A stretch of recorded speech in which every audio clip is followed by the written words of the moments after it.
به نام خداوند جان و خرد، کزین برتر اندیشه بر نگذرد.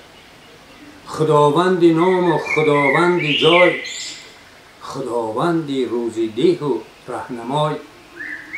خداوندی کیهان و گردان سپهر، فروزنده ماه و ناهید و مهر. ز نام و نشان و گمان برتر است، نگارنده برشده گوهر است.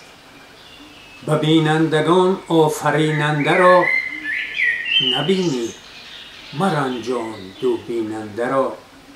نیابد به او نیز اندیشه راه، که او برتر از نام و از جایگاه. سخن هرچه زین گوهران بگذرد، نیابد بدو راه جان و خرد.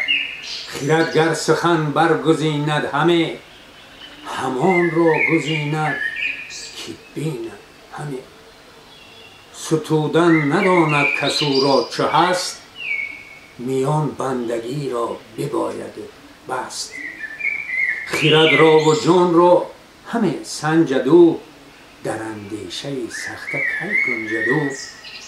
بدین آلت و رای و جان و روان، ستود آفریننده را کی توان. به هستیش باید که هستو شوی، ز گفتاری بیکار یک سو شوی. پرستنده باشی و جوینده راه، به فرمانها ژرف کردن نگاه. توانا بود هر که دانا بود، ز دانش دلی پیر برنا بود.